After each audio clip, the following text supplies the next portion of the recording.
Friends, hello and welcome back. So, kind of a trade that came together quickly and out of nowhere. Ivan Provorov to the Columbus Blue Jackets. I tell you what, I'm kind of pumped about it. There's way more to this trade than this. Obviously, it's a three-way trade. We can't do that on an NHL sim. But, Provorov going to the Blue Jackets. Blue Jackets giving up a couple of draft picks, a first. The Kings giving up a couple players.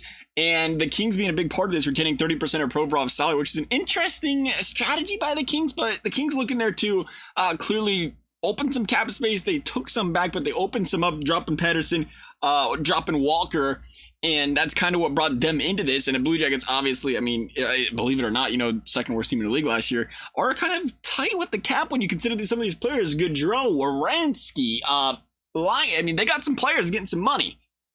And, they might want to be, at this point in time, clearly, they're spenders. This, on paper, you bring in Provorov, you bring in two of the best defensemen of that draft class. If Provorov can bounce back, you got some of them guys on offense. You hope you bring in Babcock and hope this guy can get this team together. They got some players on paper.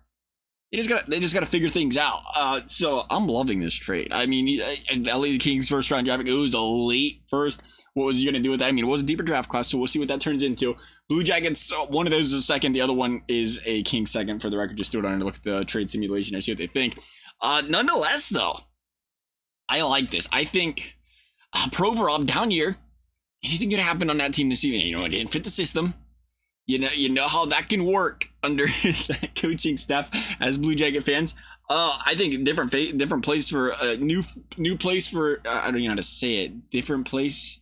Same fate. That's not how it goes. Nonetheless, I think Provorov. I mean, this is a guy. He was promising when he's younger, and it just, kind of like Werenski. Honestly, it took a little bit of a step back.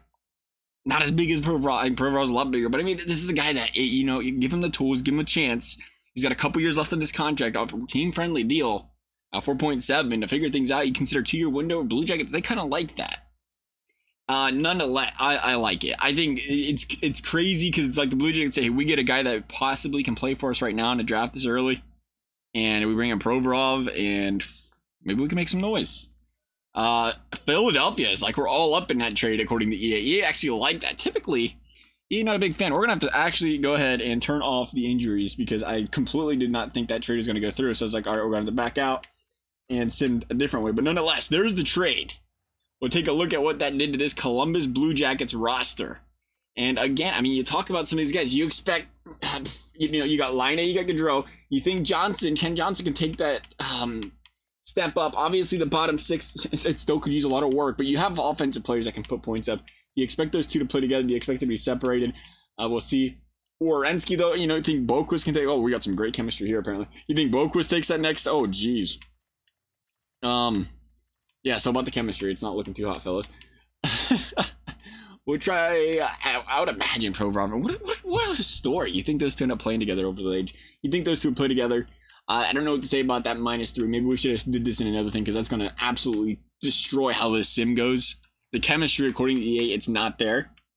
We'll see. I think that's it. That's what I think about this team. It's just so much where. And we've seen this in the past. You can bring all the talent in the world, all the stars over, and you can add these stars to a team and think they're going to make them that much better. Like the Rangers of the Kane and stuff. It's like sometimes, though, they still have to fit that system. And sometimes you need the right coaching staff to fill up that system. And, it's very possible to say, hey, Provorov might not fit that system. Or the Blue Jackets case saying, hey, maybe the players they brought in didn't quite fit what Brad Larson wanted to do with this team. You get, again, new coaching staff. You bring in another player. Maybe this is, you have to imagine this is a guy that Babs wanted in here. But we're going to say 0-4 start to the season is not the greatest. That's probably not what we was looking for. 1-4-2. Slow start to the season. Again, the chemistry not good. Boston once again playing dominant hockey, 8-0-0, as you would expect. EA not a big fan of the move. Not a big fan of the move by the pure looks of it. But, they ain't factoring in the Blue Jackets trade for Bedard. They bring him on in, big addition to the team. And how, things are going swimmingly. I mean, that is important, though, the draft pick coming in. The chemistry is obviously a big thing here going into this season. But the Blue Jackets right now, again, a 500 hockey team with the upside is through the roof. I mean, I don't think you can do any worse than what they did last season. The injuries galore. Again, just underwhelming season, but you think you bring this guy in and you say, can we get the best out of him? Blue Jackets look good. I mean, if he continues to struggle, you have a first-round pick for it. I mean, you're still giving up a first-round pick for a, what most would say is a top 4 defenseman, good, bad, or indifferent. We'll see, though. We'll see how he did this season. Blue Jackets, again, not making playoffs, 34-38, not a very good season at all. I mean, they're going to finish dead last in the Metro again. Another good draft pick coming in, though. Gaudreau dropped 70 points. Line Kent Johnson having a great season. As far as Provorov goes, Provorov is going to be down here at 28 points and a -2. So not the worst of seasons.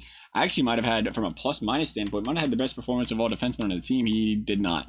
It was Jake Bean down there. But -2, Warrenski -6, Boquist, Peaks, not the hottest there. Nonetheless, though, everybody thinking about good old Ivan Provorov to the Blue Jackets. Love you guys' thoughts. Thank you guys for watching. We'll see you next time.